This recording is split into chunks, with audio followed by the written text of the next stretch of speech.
Imagine if forgotten things could speak. A wallet left behind at an airport gate. A toy gathering dust on a shelf. A book unopened for years. Here, we give silence a voice, and the forgotten a story. If you love soft storytelling and drifting to sleep with a gentle voice, you've just found your new favorite place. Subscribe now and close your eyes. The story is about to begin. Before the story begins, take a deep breath. Let the weight of the day slip off your shoulders. Close your eyes just for a moment. You're no longer here. You're floating gently between thought and dream. The world is quieter now, and so are you. Let your mind open, because tonight something forgotten wants to speak. Part 1. The Silence After Goodbye. If I could speak, I wouldn't shout. I wouldn't call out across the boarding gate or try to stop you with a scream. No, I would whisper, quietly, gently, the way old memories whisper when the world goes still. Because that's how it happened, really. The world just went still. It was the kind of morning where time felt like it was wrapped in cotton, soft, muffled, sleepy. The terminal was full, but not loud. Voices murmured, footsteps padded, luggage wheels hummed. You were tired. I remember that clearly. Your fingers hesitated as they zipped me up into the side pocket, as if they already knew, as if some part of you had felt it, that small betrayal of habit, of rhythm, of always checking one last time. But life doesn't always give you one last time. I was there when you got the coffee, when you fumbled with your phone and checked the gate number again, when you sat by the tall window, eyes watching nothing in particular, just the runway stretching like a promise in the sun. I felt your warmth, the steady beat of your pulse through the fabric, the scent of your hand cream, the sugar packet you absent-mindedly stuffed beside me. I remember all of it, because I was part of all of it. And then it changed. It changed so fast, like the shift of a breeze. The gate agent announced boarding. People stirred. You stood up, stretched your legs, adjusted your coat. Your phone buzzed. A message from someone. I couldn't see, but I felt the tension in your breath as you read it. Then came the movement, the shuffle of papers, the lift of the bag, the way your shoulder dipped as you slung it across, the final scan of the seat, the table, the ground. But not me. Not the small zipper pocket where I rested just below the line of your sight. I didn't cry out. I didn't protest. But I felt the quiet breaking, like a thread pulled loose. You walked away, and I stayed. At first, I didn't understand. I believed you would come back. Maybe you'd realize halfway to the plane. Maybe you'd turn, laughing softly at yourself, murmuring, "Ah, my wallet, of course." But minutes passed. People thinned. The gate agent smiled and scanned. The door closed with that finality airports know too well. And I was left. I sat there on the soft fabric of the lounge seat, with nothing but time and silence to accompany me. The last warmth of your presence slowly fading, like steam rising off forgotten coffee. From where I lay, I could see the window. The planes danced in and out of view, their noses like metal birds sniffing the sky. I imagined you boarding. I imagined your fingers tightening around your carry-on, the rush of pressurized air, the ding of overhead compartments, the polite nods exchanged with strangers. And me? I was already beginning to feel less like something you needed and more like something you used to need, something from a different version of you. There's something strange about being a wallet. You're trusted with everything, identities, secrets, proof of existence. You live closest to the skin. You learn the rhythm of someone's life, where they go, what they spend, what they keep close. I knew you better than most people did. I knew you used your subway card twice a day, but always forgot to reload it. That you tucked the photo of your sister behind your ID because you didn't like to show it but couldn't throw it away. That you never kept receipts except that one from the bookstore in Rome, creased and fading, but never discarded. I knew your hands, how they trembled just slightly when you were nervous, how you always traced the edge of your debit card before using it. I carried those moments. I held them. And now? I held nothing but stillness. A janitor passed by that night. He looked at me, paused. Maybe he thought I was trash, or maybe he recognized my shape, understood my silence. He picked me up, placed me in a bin by the lost and found. That's how I moved into this new life, not with a farewell, but with a lift and a sigh. Inside that drawer I met others like me, a pair of sunglasses with a crack across one lens, a stuffed giraffe, one eye missing, a travel charger tangled into its own loop of waiting. We shared nothing but the quiet and the knowledge that we had all been left behind. But I still remembered the way your heart beat when you held me, and I whispered to the stillness, "I'm still yours, if you remember."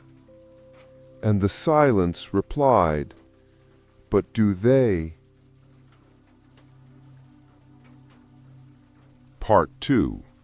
Echoes in the Terminal. If I could speak, I would tell you that time has softened me. The edges of panic, of the abrupt goodbye, of being forgotten, they've dulled, but echoes remain. And in this strange kind of limbo, beneath fluorescent lights and echoes of announcements, I've started to notice more than just absence. The airport doesn't sleep, not really.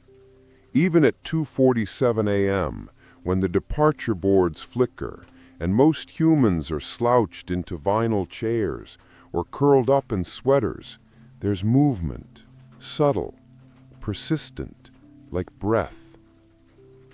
From where I lay under the row of gate 27 seats, I see shoes. So many shoes. Some stomp with confidence, leather boots, polished heels. Others shuffle, bare and tired, stuffed into worn-out sneakers. They pass by me unaware that I once held identity, that I once held warmth, that I once held you. You with your rushed hands and that coffee you always forgot you were holding. You with your passport tucked beside me, barely zipped. You who placed me on your lap, fiddled with your boarding pass and, distracted by a call, forgot to pick me up. I don't blame you. If I could speak, I would tell you, you were just tired. That's all. There's a girl who comes every night. She works the red-eye flights.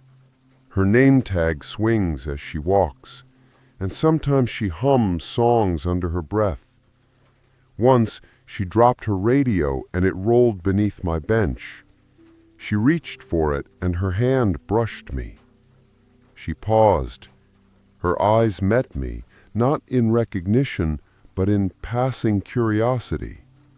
She almost picked me up. Almost. But a voice crackled on her earpiece. She got up and walked away. Still, in that moment, I felt something strange. A heartbeat that wasn't mine. A memory triggered by skin on leather. Maybe I reminded her of someone, of something. Is that what I am now? A mirror held to forgotten things? Daylight is louder. With the sun come children, kicking bags, asking questions, chasing crumbs. One of them spotted me once. He tugged on his father's sleeve. "Look, someone lost their wallet." The father barely glanced. "Don't touch it. But leave it, okay? It's probably empty." I wanted to scream. I'm not empty. I hold receipts that tell stories. A dinner in Madrid, a coffee in Boston, the museum pass in Vienna. I hold a photo of your mother folded into the hidden pocket. I hold your ID, your expired gym card, that lucky $2 bill.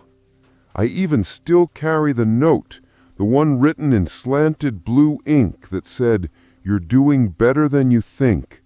Keep going." M. No, I am not empty. I am you, condensed, a chapter of your life stitched together and zipped shut. Nights are quieter again. The buzz of the vending machines, the occasional announcement, monotone, distant. Sometimes the janitor pushes his cart by me, headphones in, lost in his own world. He whistles, always the same tune. I start to expect it, the whistle, the click of the mop wheels, the soft swish of bristles against tile. His rhythm becomes my heartbeat. Funny, isn't it, that I, a wallet, stitched leather, silent by design, now find comfort in routine, in people who never knew me, but who fill the void left by your absence. One night, someone did notice me, a woman in a business suit. She bent down, picked me up, and turned me over in her hands. She opened me slowly, cautiously. Her eyes scanned your ID, your photo. She whispered something. It sounded like, "Oh no." She walked toward the service desk, wallet in hand. My heart surged. This is it, I thought. I'm going home. But then, the service desk was closed. The woman hesitated, and then she tucked me into her tote bag. I stayed there for hours. It was warm, scented with perfume and leather and mint. But by sunrise, she was gone, and so was I. But only briefly, because later I was found in a lost and found box, placed among forgotten glasses, lone earrings, stuffed animals missing eyes. That's where I've been since then. Days blur now. Time is measured not in minutes, but in faces. Each one a flicker of possibility. Each one a door opening and closing. I've learned to stop hoping at every glance. I've learned to wait. Because maybe, just maybe, you'll come back. You'll remember. Or maybe you won't. And maybe that's okay. Because if I could speak, I would still say this. I was there. I held you. I knew you. And I was proud to carry the pieces of your life, even if I never see you again. Part 3. Forgotten in the Shadows. If I could speak, I'd tell you how time has changed. The airport that once bustled with the rustle of hurried feet and polite murmurs is quieter now. The night has wrapped the terminal in a stillness so thick, even the air seems to move slower.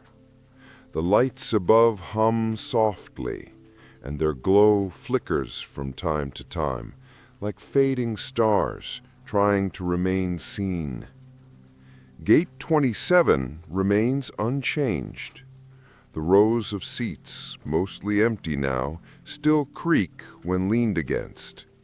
The vending machine across from me flickers in its solitude, its neon blue light occasionally catching on the shine of the tile floor. It's in this hush that I sit, forgotten, quiet, still. But within me, stories whisper. I remember the soft sighs of people sitting, waiting, the anxious fingers flipping through passports, the sleepy heads resting on backpacks. And I remember her, the girl, the one who once held me, cradled against her palm like something precious, yet ordinary. She left me here, but I've come to realize she did not mean to. Her departure was not a rejection, but a distraction, a mind overloaded, a heart full, a flight to catch, maybe even a life to change. If I could speak, I'd tell her I understand. Sometimes the janitor comes by. He hums old songs to himself while sweeping, a slow, thoughtful rhythm to his work. He doesn't notice me. I'm just part of the background now, blending in with lost wrappers, wayward coins, and forgotten ticket stubs. But I hear everything. Like last night, when a couple sat 2 seats away. The man was nervous, tapping his fingers on his knee like a coded message. The woman kept glancing at her phone. "I just don't know if I should go," she whispered. "You've talked about this for months. You have to try. You'll never forgive yourself if you don't." Her silence was long. "I'm scared," she said at last. He took her hand. "So was I when I left. But if you never jump, you'll never know you could fly." They left eventually, but their voices stay behind, echoing around me, their hope clinging to the walls like scent on cloth. If I could speak, I'd tell you that I'm not just made of leather and stitches. I am time, wrapped in a pocket-sized memory. I carry fragments of lives, receipts for coffee drunk in haste, faded photos, a loyalty card for a bookstore called Sunlit Pages, and a train ticket from 2 summers ago. Each one a timestamp, each one a heartbeat. There's a $20 bill folded neatly in the back slot, still crisp, untouched, and a handwritten note, small and torn at the edges, that reads, "Don't forget what you came here to find." I've read it countless times. Maybe it wasn't meant for me, but now I've adopted it. It's a mantra, a reason to keep remembering, even as everything else fades. Nights blend together. I measure them by the waxing and waning of moonlight through the terminal windows. Some nights are brighter, others dim, but all of them are marked by a rhythm, the slow inhale of quiet, the exhale of loneliness. I listen to the announcements. They never mention me. They speak of gates and destinations, of delays and departures. I've memorized the voices. There's the cheerful woman who announces in the morning, and the slow, tired man who takes over by dusk. One night, the intercom stuttered before going silent for nearly an hour. I imagined it was taking a breath, pausing to reflect on all the voices it has carried across the years. Perhaps even machines get weary. Children still come sometimes. One small boy spotted me under the seat and reached out with sticky fingers, but his mother pulled him away before he could touch me. "Leave that alone," she scolded gently. "It's dirty." Dirty, maybe, but also sacred, because everything I hold has a history. Everything inside me once mattered to someone, maybe still does. If I could speak, I'd tell you about the dreams I have. Yes, I dream of being found, of warm hands lifting me, of recognition dawning in a pair of tired eyes. But also, I dream of being passed along, of becoming part of someone else's journey, of finding new pockets to rest in, new stories to absorb. Maybe I'll one day belong to a man traveling across Europe, his wallet stolen and fate delivering me as a replacement, or a young woman starting fresh in a city where no one knows her name. In those dreams, I live again, not just as a vessel for IDs and cards, but as a silent companion, ever present, always near. The janitor came by again tonight. He stopped, stared at me longer than usual. For a moment, I dared to believe, but then he bent, picked up a crumpled soda can beside me, and walked away. Still, for those few seconds, I felt seen. A few hours ago, a delayed flight brought new life to the gate. Passengers milled about. The gate agent made jokes to lighten the mood. Someone laughed too loudly. A girl took out a sketchbook and began to draw the waiting faces. Her pencil danced like it knew secrets. And for a while, I wasn't alone. Then the call came. The gate buzzed to life. One by one, they disappeared through the tunnel, like leaves caught in a breeze, their voices fading. Silence returned. And now I sit again. But something is different tonight. Maybe it's the way the moonlight hits the window. Maybe it's the way my corners are fraying ever so slightly. Maybe it's simply the passage of time. But I feel older. Not in a sad way, in a knowing way. Like a tree that's watched generations play in its shade. If I could speak, I'd say this: even forgotten things remember. Even silence has stories. Even the most ordinary objects once carried the extraordinary. And I am still here, waiting, not just for her to return, but for the next soul who might need me. Because even in stillness, I live. Because even in shadows, I remember. Because even in silence, I speak. If I Could Speak, Part 4.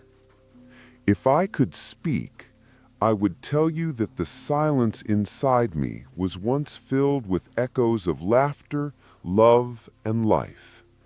Now only the hum of conveyor belts and distant airport announcements remain. They say memory fades, but I remember it all. I remember the warmth of your back pocket as you rushed through morning traffic. I remember the time you set me on the diner table, your hands trembling as you reached for a bill you didn't have enough to cover, and how you smiled anyway. I remember your daughter's fingers tracing the outline of my worn edges, giggling at the photo tucked behind the driver's license. "You looked so young here, Daddy," she said. If I could speak, I would whisper the things you buried, the receipts you never looked at again, the boarding pass to San Francisco you never used, the folded note from someone named L, short, cryptic, and never thrown away. So many things tucked within me that you didn't want to remember, but I remembered them for you. When I was left behind at gate 27, I didn't panic. Wallets don't panic, but I felt the air shift, the rhythm of your fingers no longer thumbing my zipper, the absence of your scent. You were gone, and I was no longer carried. The hours passed like years. Night fell on the airport, but the lights never dimmed. I watched cleaning staff pass me, oblivious. I listened to flight attendants recount their shifts and broken sleep cycles. I listened to a woman cry through a voicemail she never sent. I listened to a child say, "I think I dropped my toy," and felt something inside me ache. If I could speak, I would have called out. I would have said, "I hold your whole life, your ID, your family, your first apartment's key card, that movie ticket from when you held her hand and pretended not to care." I would have begged you to remember me. But wallets don't speak. So I waited. Time is different when you're in a place no one looks. I used to think I was valuable. You treated me like I was. You zipped me in, you tapped me on counters, you slid me gently into the drawer at night. But now, I was just an object on a bench. Days turned to weeks. They moved me to lost and found, and the silence there was thicker. The other lost things didn't talk, but I imagined their stories. A cracked phone whispered 100 unsent messages. A teddy bear with one eye missing silently cried for the child who dreamed with it every night. A wedding ring gleamed without a finger, still smelling faintly of hand cream and worry. We were all forgotten, and yet we remembered. One day, someone opened me. Not you, a stranger. His hands were rough, curious. He pulled out your photo, looked at it too long, pulled out your cash, smiled, pulled out your IDs, tossed them back. I was returned, but emptier. If I could speak, I would have shouted, "I'm not yours! My memories are not yours!" But the zipper closed, and I slept again, under fluorescent lights and forgotten names. Do you remember the promise you made at that gas station in 2019? You held me and said, "No more late nights, no more missed calls." She kissed your cheek and said, "We'll be okay." I remember her voice. I remember your hope. If I could speak, I would ask you if you kept that promise. I would ask if your daughter still calls you Daddy. I would ask if you're okay. Because me, I am not. I am still here, still waiting, still hoping that one day you'll remember the wallet you left behind at gate 27.